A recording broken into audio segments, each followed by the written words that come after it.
Dear students of English grammar, in this lecture 1 part 2, today our topic is how to translate the sentences based on participles from Hindi to English. In lecture 1 we have gone through 2 rules of this translation, and now we will come to know about the third. In third rule, the sentence mentioned here, ये जग टूटा हुआ है.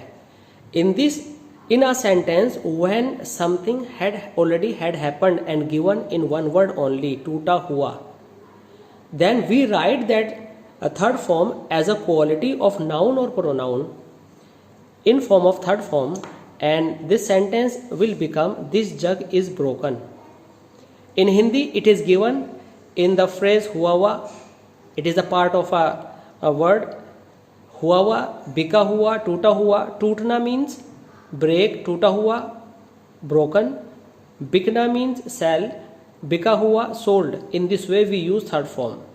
क्या आपने मुझे फटी हुई किताब दी? Did you give me the torn book? किताब दी. What type of book? फटी हुई. Then फटी हुई is the quality of book. It is put in form of third form before book. That's why this torn is an adjective that is placed before book. The sentence will be, did you give me the torn book?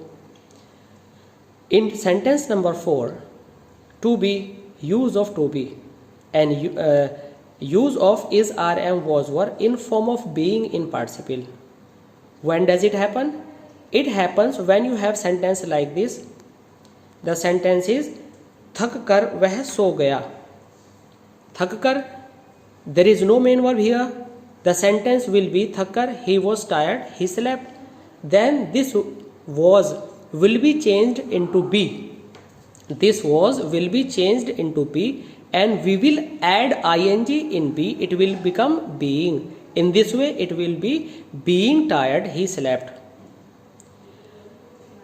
दुखी होकर वह चला गया. Being sad, he went away. Then in first part, when something happens but there is no main verb, we use being, whether it is based on was, were, is, am, or are, any one of these 5. Let's see rule number 5 and 6. They are similar, but there is a difference between these 2 rules. The difference is, in first rule, the continued work is related to object, and in rule number 6, the continued work is related to subject. Let's see rule number 5. मैंने कुछ बच्चों को मैदान में खेलते हुए देखा. I saw some children. Children is object, and object is still working something that is playing in the ground. Then ing form will be added near the noun or pronoun that is it related to. Then I saw some children playing in the ground. And in number 6, मैंने पढ़ाते पढ़ाते बच्चों को देखा. The activity of subject is in progress. पढ़ाते पढ़ाते means पढ़ाते हुए, means I was teaching at the time I saw the children.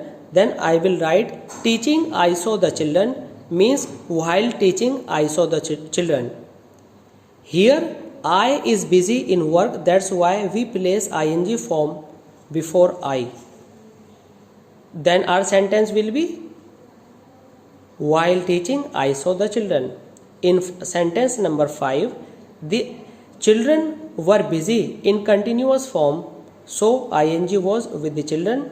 In sentence number 6, subject is busy, that's why you place ing before your subject, because this ing is the quality of children. It is placed with children, and this teaching is the quality of I subject, that's why I place it near I. But there is a difference. When we put the quality in first form plus ing form, we place additionally while. But when this ing acts as a quality of object, we don't put while. In this way, when your object is busy, you will put ing after your object, and if your sentence is with the activity, continuous activity of subject, you will put in the beginning of the sentence with while.